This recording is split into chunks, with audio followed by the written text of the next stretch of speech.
How's everybody doing? Hope everybody's doing great. I'm so glad to be here with you tonight. I'm Julie Perotti. I am the Martha R. Robinson curator at the Dixon, just making sure people can hear me. And I'm so excited to be here with you all tonight for our second home tour. We conceived of this idea of private collection home tours. There was one back in November with Susan and John Horseman. Hope you all could join us for that. These ideas of private collection tours were conceived in the early days of quarantine. Can you believe that was like a year ago? It's kind of mind-boggling, but we thought of it as a fun and different thank you to all of you, our members, who've continued your support of the Dixon throughout the pandemic. So first of all, I want to thank you all for your membership. It means so much to us. Especially want to thank one of our great members, Susan Thorp, for letting us peek inside her house tonight. If you're enjoying the Dixon at Home programs that we've been doing over the past year, crazy to think, our first Dixon at Home experience went live on March 25th. So if you're enjoying things like this home tour, Munch and Learn at Home, Culture and Cocktails at Home, different events like that, you might consider, now that the world is opening up a little bit and our gardens are about to open up a lot, you might consider giving a gift membership to one of your friends just so they can enjoy some of the Dixon magic. So they can enjoy all the Dixon has to offer. So both at 4339 Park Avenue and virtually and from the comfort of your own home. So all Dixon memberships, no matter what the level, help keep programs like this, like these home tours, going strong well into 2021. So thank you all for your membership. And I'm just so pleased to be going with you all on a tour through the home of our friend, Susan Adler Throp. I think you'll find that collecting is in Susan's blood, as is supporting the Dixon. Her parents, Dr. and Mrs. Justin Adler, were among our earliest supporters. In fact, I think they were our first supporters at the Dixon. They gave us our first gift of a work of art. So the Julienne Dupre that we have in our collection is 1976.1, and it was a gift of Susan's parents. So her family and Susan continues today to be such a special part of the Dixon. And Susan has served on our board of trustees for the past 4 years. She was the chair of our visual arts committee here, and she was such a fun and really effective leader of our group. So over the years, Susan has welcomed me many times into her home. She just lives around the corner from me. And she tells such great stories about her collection. It's such a wide-ranging collection. So I know we're all in for a real treat tonight. So let's get going on our tour. Kevin Sharp recently visited Susan at her home, and he's going to be our video guide tonight. And as you're watching the video, if you scroll, move your cursor down to the bottom, there's a Q&A button. Click on that if you have questions for Susan, and I'll get to those after we take our video tour. All right, so let's get going, and I'll see you, and Susan will see you on the other side of the video. Hello, everyone. This is another installment of Dixon Home Tours, where private collectors share the wonderful works of art that they live with every day with all of you. And today we're in the home of Susan Adler Thorp, a Dixon trustee and someone whose family has been supportive of the Dixon since, well, I guess you'd say day one. Susan, thank you. It's my pleasure. Welcome. Happy to show everybody what we have, and know that some of it was collected by me, and much of it was collected by my mother and father, And so it lives on here, as well as some of their collection still lives at the Dixon. Very happily lives at the Yes, Dixon. Thank yes. you so much for that. And so we're going to move around and look at a few things. Some, as Susan says, that she's collected, some that her parents have collected, and I think we're going to have a wonderful, wonderful time. So Yeah. why don't we take it away, Susan? Okay, where would you like to start? Susan, tell me about these wonderful Dolph Smith watercolors that you have here. Well, this is really the foundation of the collection that lives in my home, because the very first local artist that my mother and father wanted to support was Dolph Smith. They found one of these paintings in what was used to be the old shop of John Simmons, so some of you who are perhaps 50 and older will remember the shop of John Simmons. And from there, they really liked his imagination and what he drew from scenes in West Tennessee, they felt, and Tennessee was relatively their new home. So they bought Dolph, and then they bought Dolph, and then they bought some more, and they realized after supporting Dolph's work that there were other Memphis artists that should be supported also.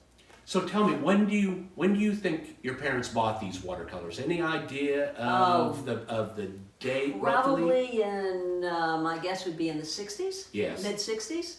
Well, And I do know that when my mother passed away, Dolph wrote a letter to the editor, to the newspaper, and wrote in there that they were among the first to support the Memphis art community.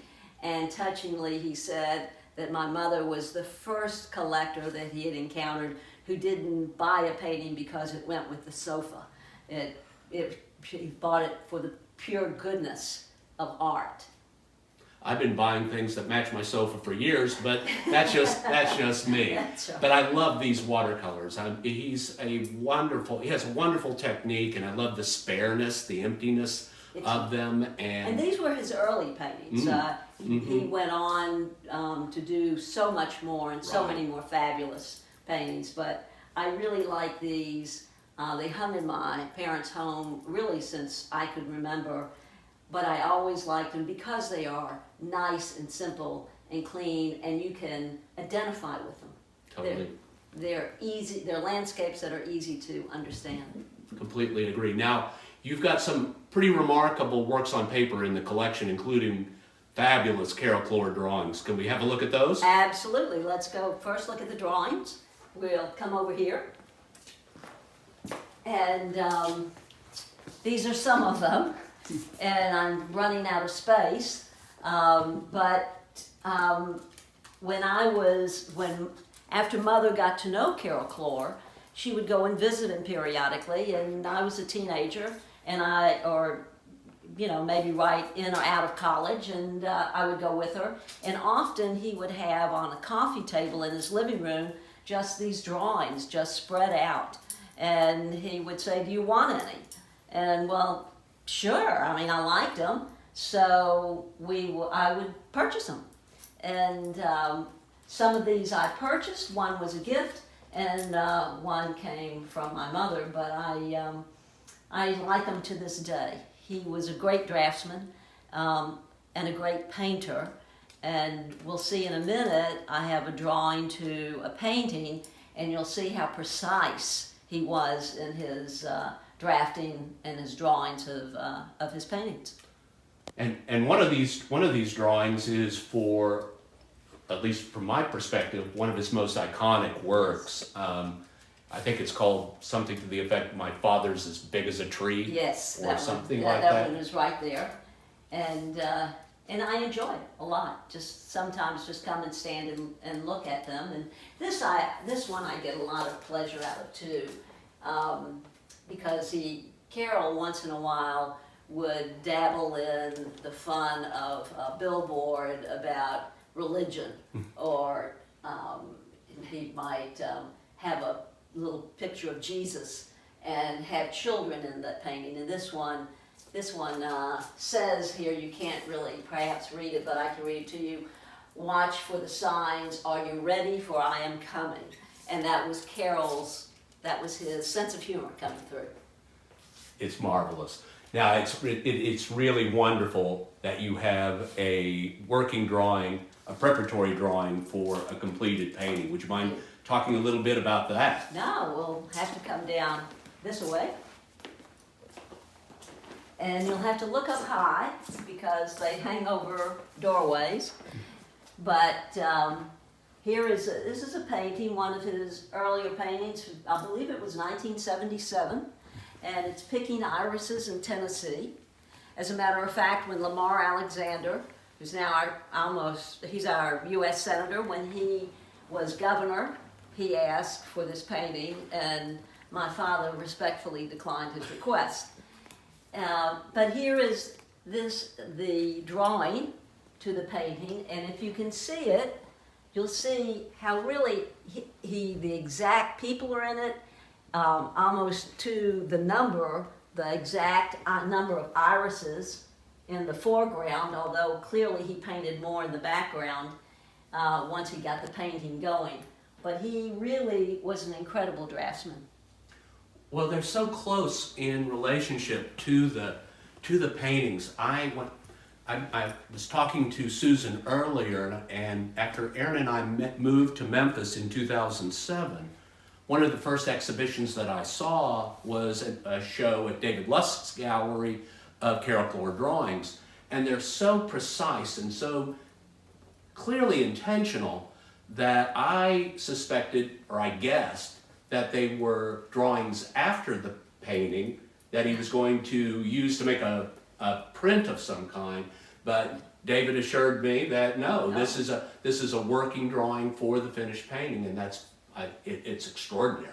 Well, if you could go into his studio at the time, I remember he would have the drawing near the painting that he was painting at the time.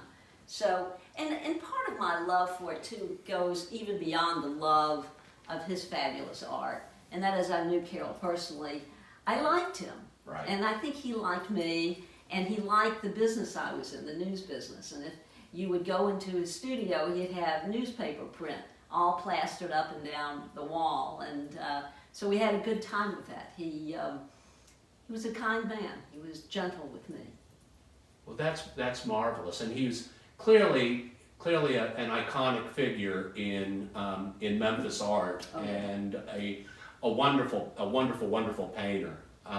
The show that was at the Brooks just a few years ago was really a treat because you could see so much of his work over time and see the arc of his development. Fascinating. And I really think over time he will increase in popularity. Yeah. I think he is one of a very few local and regional artists that will continue to increase in fame. Well, I hope that's the case, and I'm sure it'll be true. Now, you also have works of art with a more historical Yes. perspective. Shall we talk about a few of those? Sure. Let's go. see them. Sorry. You don't have to guess, but this is the room where I didn't acquire any of these paintings. My mother and father did, and but they're hung in such a way that it's my own little gallery in here. And of all of them, this is my favorite. It's a watercolor by Walter Langley. It was my favorite when it hung in my mother and father's home, and it remains my favorite now. And because I can see the hardship that this woman who lived by the sea and worked by the sea, the hardship she lived, you can see it in her face and her hands. And I don't know whether she's just tired from a hard day at work or she's waiting for someone to come back from the sea. And Walter Langley is an English painter, and I just think that he was highly skilled, and it's a delight to see. But also embedded in this painting is a little bit of a story.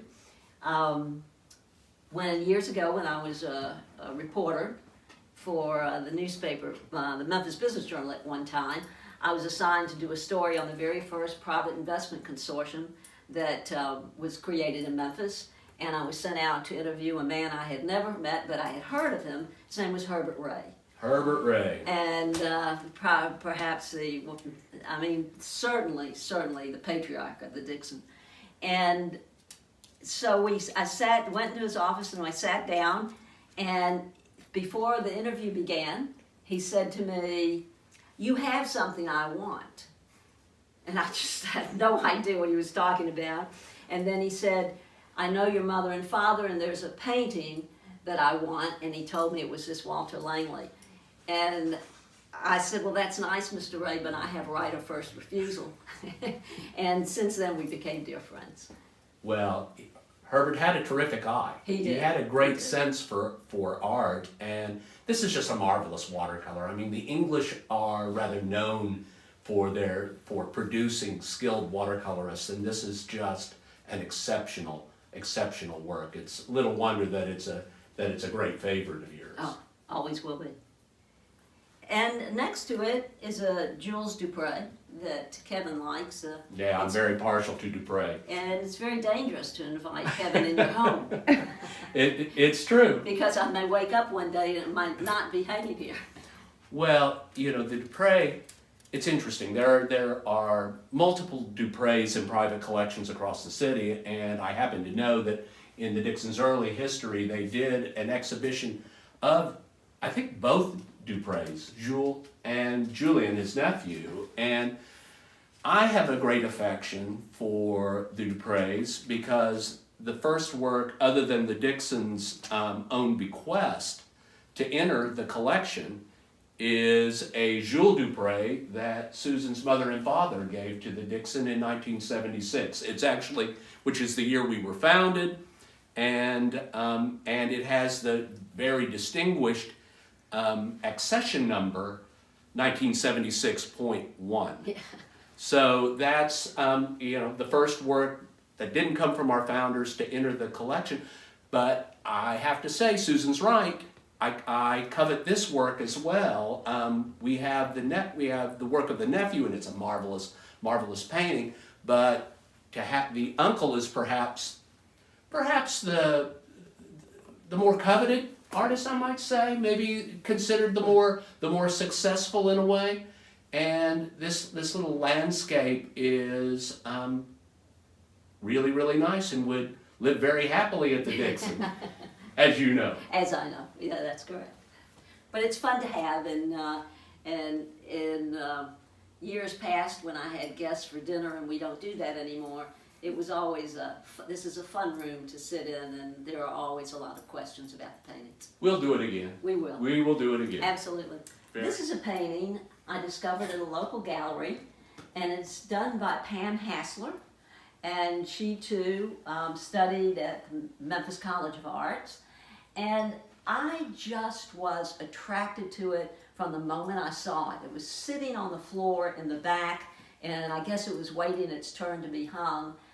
But it's also a landscape. Now, as you can see, my home is surrounded by some very serious landscapes. Landscapes that you look at and you know what it is. You see like in the Dolph Smiths, you see the shacks, or on the Carol Klure with Picking Irises in Tennessee, you see the field. But here, this is a different kind of landscape. It's a dreamscape. It is something that I think the artist feels that it's a landscape in her own mind. And if you sit and you look at it, which I do often, it takes you from really the harsh realities of life, of everyday life, into a world of creativity and harmony. And I just think that the way she blends her colors and her design together pleases me a lot. And I find every time I see it, I see something new. Yeah, I think it has a wonderful, wonderful palette, and I love the gestural quality, and I love the fact that it does read as something of a landscape. I'm seeing a structure, maybe, and looking through windows. It's a wonderful painting. I can imagine sitting here and looking at it for a long time too. Well, there's a reason that it's the first thing you see when you walk in my front door. So, and it's a pleasure for me. It does kind of have the place of honor. It always does. A Carol Klure once hung there, and I moved the Klure away and put the Hassler here. Very good, very good. Well, it's just beautiful. Thank you. Action. So Susan, you have these 3 Marc Chagall lithographs, what, probably from the 60s or 70s, I would guess, by the subject matter? Probably 60s. I don't think as late as the 70s. Yeah, okay. And how did you come by these works? I came by these works the same way I came by so many other things that hang in my home and were collected by my mother and father. And they are Chagall lithographs, and they have this stamp or image on the back. And I had them reframed recently, and they are certainly biblical scenes. I believe this one is here on Hagar and Ishmael and Jericho and the story of Ruth. Well, that's very, very interesting. And I saw the photograph on your phone of the verso of the prints. And you know, when you make a color lithograph, it goes through a press, you know, as many times as there are colors in the print. And what it looks to me as if, and you usually start with the black and work the colors in later. And what it looks to me like is what's on the back of your prints, maybe the start of what was supposed to be another print. So he's being I think somewhat economical with his paper. Yeah. Right. But it's a super interesting suite of prints. I'm intrigued by this. I think we will see if we can do a little bit more research on Marc Chagall, because Good. we own 2 Marc Chagalls. That's right. Marc Chagall paintings All right. in the Dixon collection. Good. So we're fascinated by not what you can see, but what you can't see. Yeah, interesting. And now we're at a spot that I think would be very familiar to a lot of members of the Dixon, and that is a Pewter Collection. And my parents gave their Pewter Collection to the Dixon perhaps in the early 1990s. And before they gave the collection, my mother called me and told me to come to the house, and the pewter was everywhere. They were trying to decide which pieces would go to the Dixon, and it was on tables, it was on chairs and sofas. And so she said, pick what you want so you can keep it. And so I said, okay. So I picked a piece, and she said, well, I think maybe that should stay with the collection. And I said, okay. So I picked another piece. She said, nah, that's probably better with the collection. And I said, Mother, I said, after you give it to the Dixon, I'm happy to have any of the remnants. So these are the pieces that didn't make the cut for one reason or another. I think there are a couple in here that were among my mother's favorites that she wanted me to keep. But it's a kind of a menagerie of all sorts of different pieces of pewter, even though at the Dixon you have them categorized and beautifully displayed. But this is what I see every morning when I sit down at the table with my dog for a cup of coffee. Well, this is sort of the pewter de refusé, Yes, that's if you right. will. That's right. If you will. And but you know, maybe 3 or 4 years ago, I did pluck a couple pieces off of one of these shelves, and they're now in the casework. It was George and Martha Washington. It was just too good to leave here, and I didn't spirit them away. Susan gave them to us, and they're with the rest of the pewter in the auditorium, and it's a marvelous collection. Now, who actually collected the pewter? Was it your mother's collection mostly, or your father's? My father's. Your father. My father was the one who really had the love for pewter, because in his home in Germany as a young boy, he remembers having pewter in their home. And I think, if I recall, in the early 1960s, they went to a medical convention and they walked by a shop, and Dad spotted pewter in the window. And he went in and found, it was for sale. So he bought the piece, and from then on, it was the hunt to find pewter. My mother would find a piece and buy it, but it was Dad's collection. Well, your parents, and I didn't know your father, but I knew your mother, and she was a quintessential collector. She was. She had any number of collections, Yes. Glass and cigarette cases, Yes. if I and textiles, and then the contemporary art that we've already talked about, as well as the Barbizon paintings, and it was just always such a treat to see her. I think they loved collecting. I mean, it was their passion. They studied it, they lived it. They also, by the way, gave their large collection of Judaica Right. to Temple Israel the year my father passed away. It was dedicated to the Temple Israel Museum, and that's where that lives now. But Mother always told me that the joy of a collection is in the collecting. Once you have it, it's a responsibility. Right. But just finding it and collecting it, and of course they collected in an era when people didn't really appreciate art, or they didn't really appreciate collections. Right. And so they would find it in junk shops, or they would certainly find it in auctions, or Right. or estate sales, and that was her fun. She had a great time. Well, she was a wonderful person, and certainly they've been very generous to the Dixon. And Susan, thank you so much for opening your home today My and pleasure. sharing these treasures, some of which have a really interesting resonance to the Dixon's collection, and some of them are just very special because they're yours. Thank you. It's a joy to have people come and see it through this video, but if anybody actually wants to come here and take a look, they're more than welcome to come. Well, I'll be back. I know you will. Thank you. Thank you. Hey, everybody, that was fun. Susan's going to be joining us.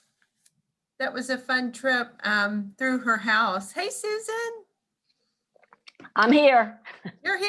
All right. Thank you, Susan. I wanted to it's get one fun. thing out of the way first, though. The collection is great, but I think we can all agree Pitzel steals the show. She's at my feet right now. So Guys, everybody out there, Susan has the cutest dog, as you saw, and all of us on the Dixon staff, on the curatorial staff at least, talk about Dixon dogs, which is the dogs of the Dixon's great supporters that we get to meet. And Pitzel is Queen Bee. She is everybody's thing. We always love the chance to get to go to Susan's house and of course see her collection, but also get to give Pitzel some loves. oh, absolutely. And I'll pick her up before it's over. Okay, we can all say goodnight to her. Right. Well, that was a great tour through your collection. I really loved hearing what you had to say about everything. And I always love hearing Kevin's kind of commentary on things as well. I have a few questions for you. If all of you have questions, there's the Q&A button at the bottom of your Zoom screen. Just click on that and you can type them in, and I will do my best to to click on that and find them. So Susan, your house is so warm and inviting, and I think you have done such a great job of integrating historic European art with contemporary Memphis art.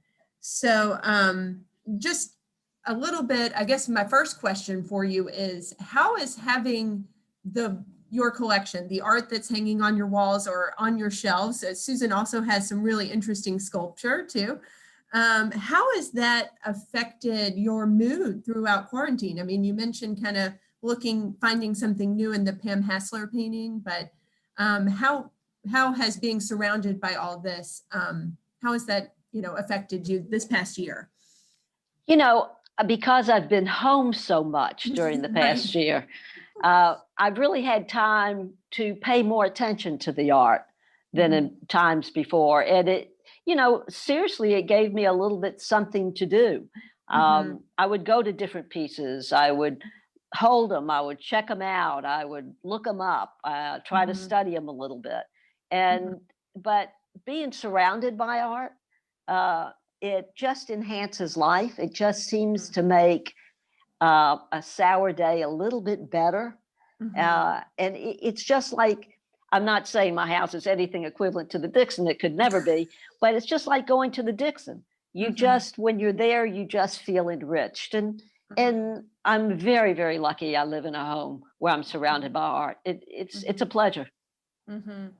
Yeah, I agree. I mean, I find that since I've been going back to work, I started going back to work in June part-time. And I just being around the paintings every day does a lot for your mood. I mean, it just makes you a happier person, I think. So for you, you know, all of us, especially March, April, May, June, were at home, like really isolated, but to have something that transports your mind a little bit in a positive way, like your collection does, and really for you brings up really fond memories. I think that's just such a gift. Well, And each piece I have has a memory attached. It really does. And even the ones I acquired, it's the memory of when I first saw it or when I bought it. I have a bronze that I got in California a few years ago, and I'm right now looking at this artist's new works and seriously thinking about adding to it. It just makes life a little better, and you don't have to be surrounded by art as I am lucky to be. Just a few pieces makes life even better. Totally agree. Totally agree. Well, as we've kind of learned as we've been going through your house tonight on the video, collecting is in your blood for sure. Right. You come by it naturally.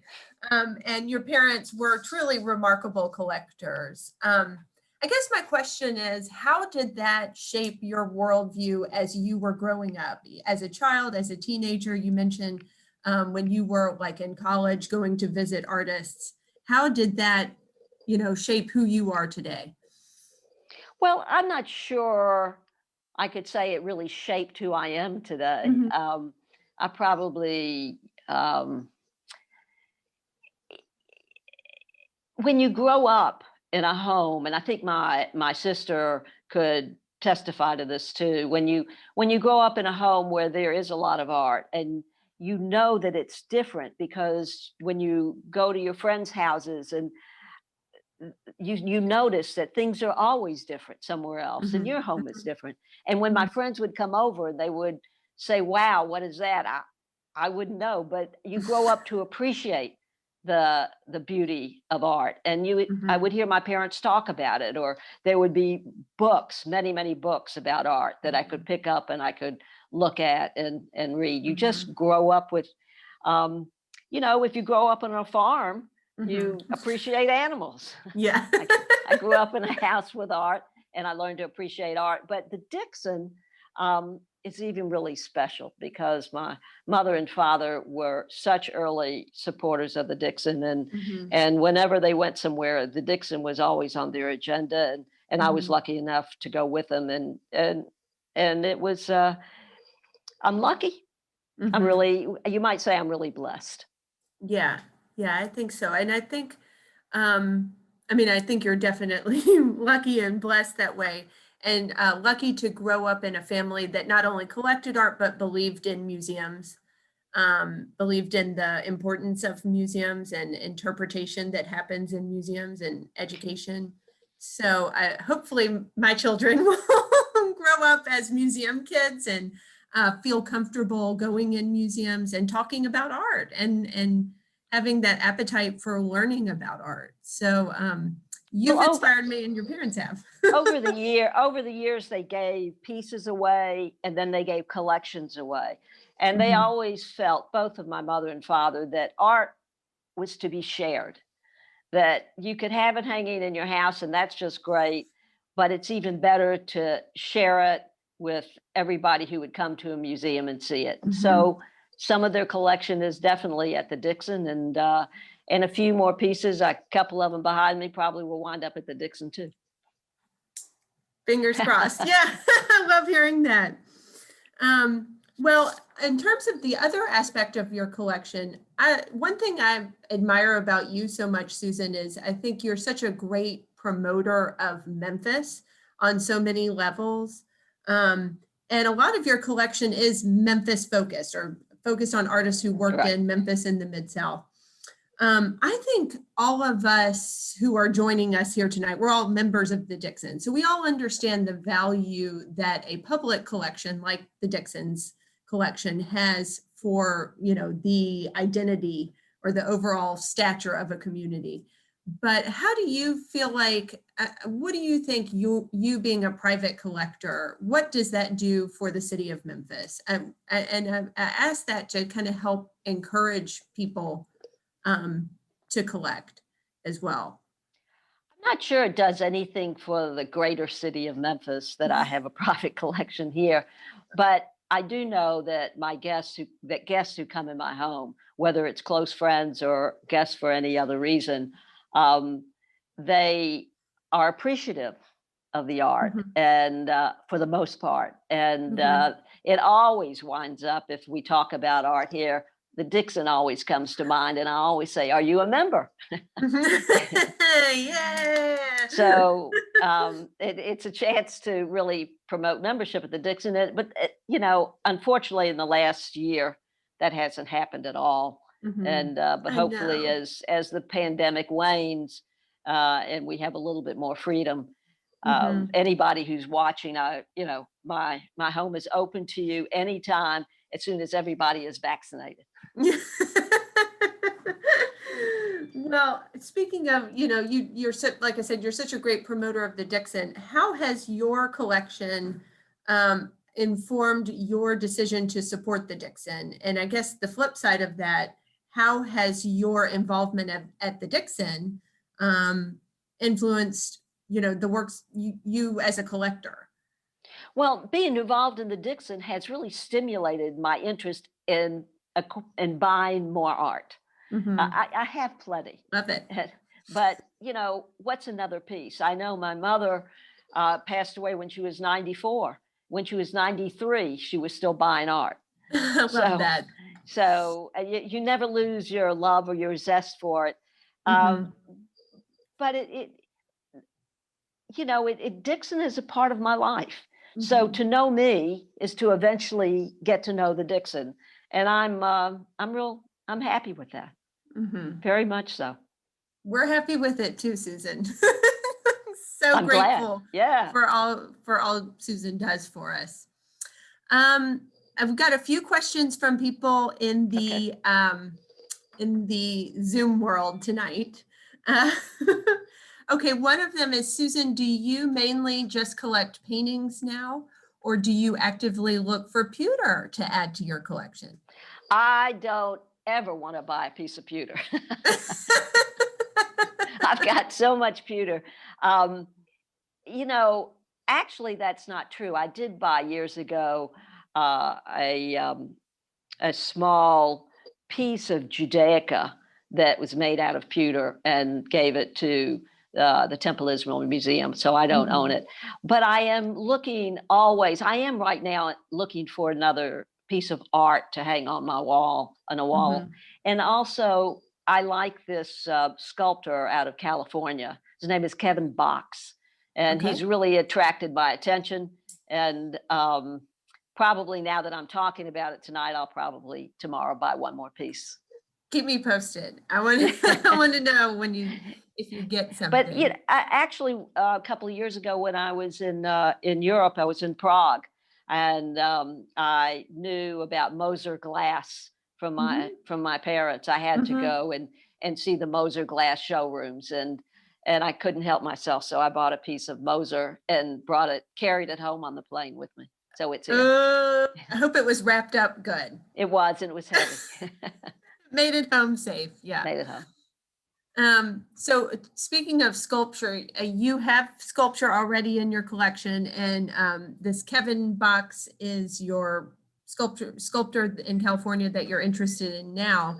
Do you have any favorite historic sculptors that you like to see, or are you more interested in contemporary? Um, of course, I like Rodin, and I Mm-hmm. fell in love with Rodin through the Dixon. And Yeah. I like Barry.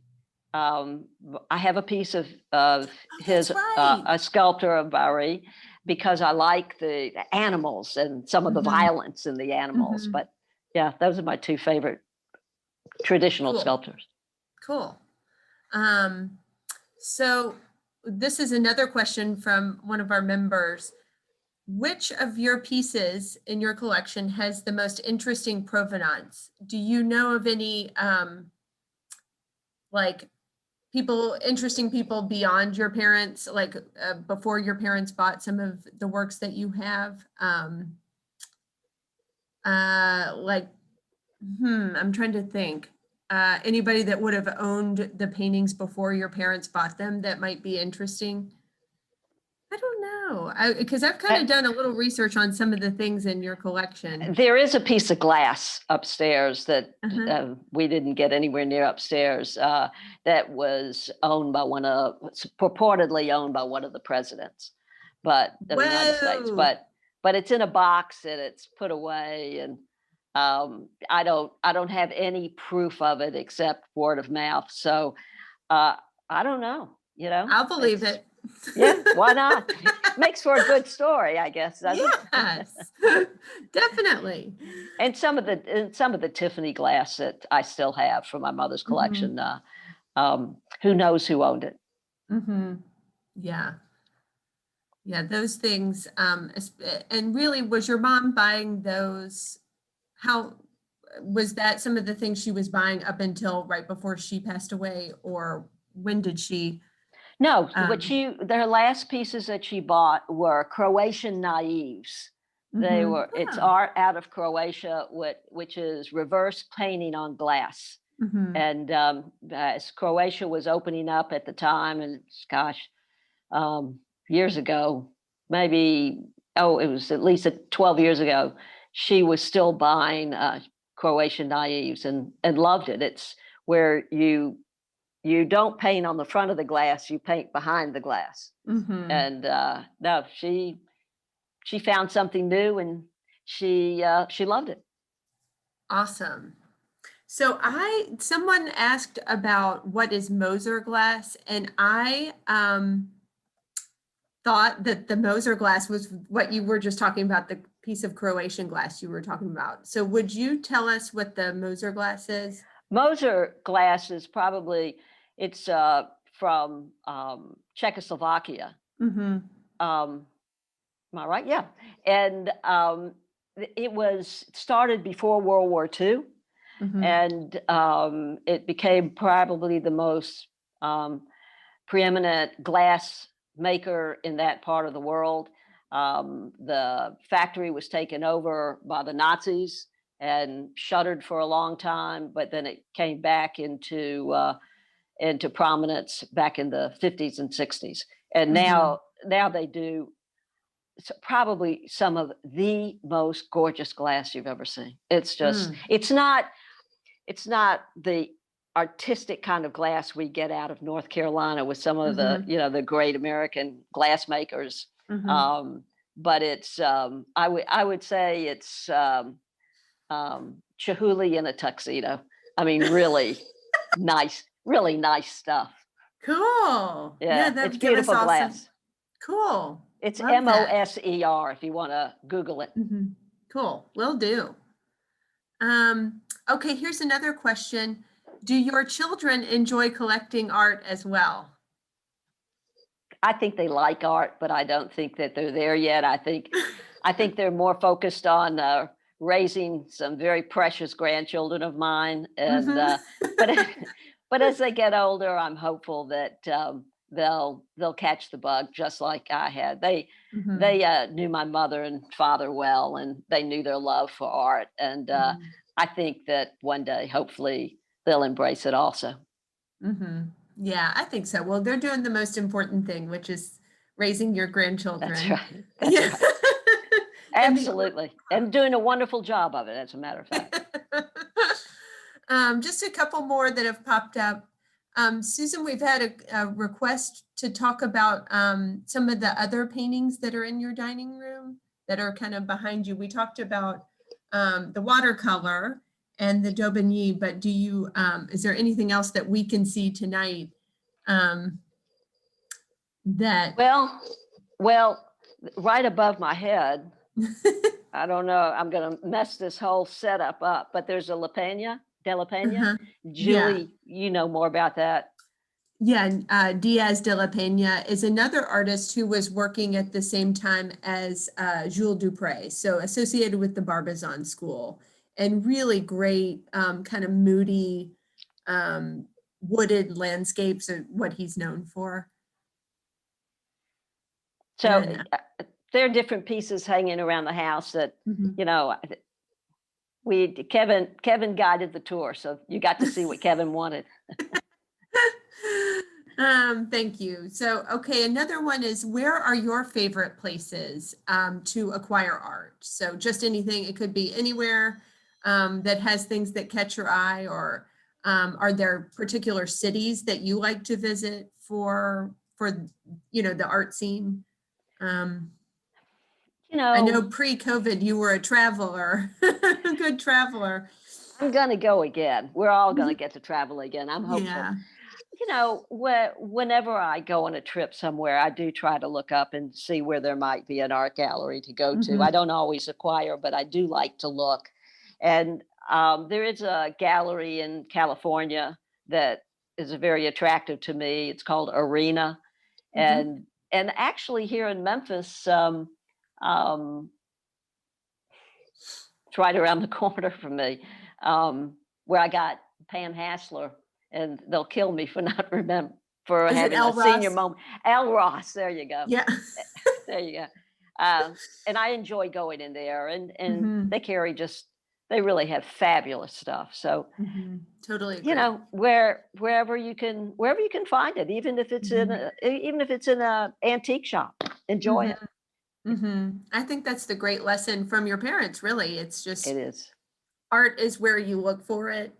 Um, and when you see something you like, go for it, you know? absolutely. And if you have a friend who has a like interest, it's a whole Mhm. lot of fun to go with friends and enjoy it. So, and one day Yeah. we'll have friends again.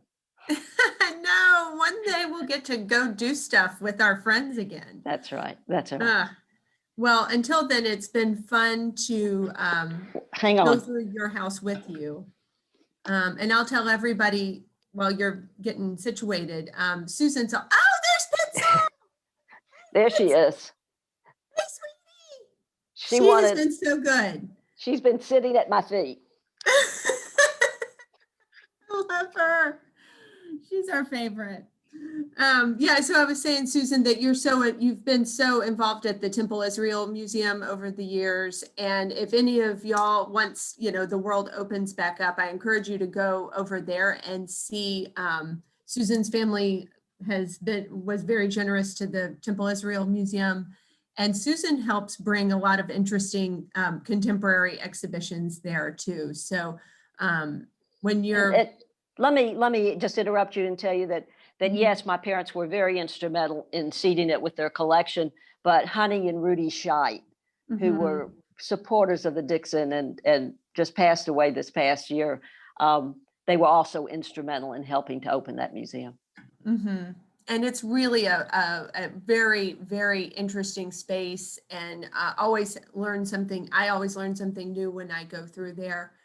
So I encourage y'all, when you come after you come to the Dixon, make a stop at the Temple Israel Museum, probably once the world opens back up. I don't think y'all are open. Your It's space is not open. open. No, no. Well, until then, Susan, thank you so much. This has been a lot of fun. I really appreciate you taking the time to let us peek in your house and pick your brain tonight a little bit. I've learned a lot, and I hope you all at home have enjoyed it.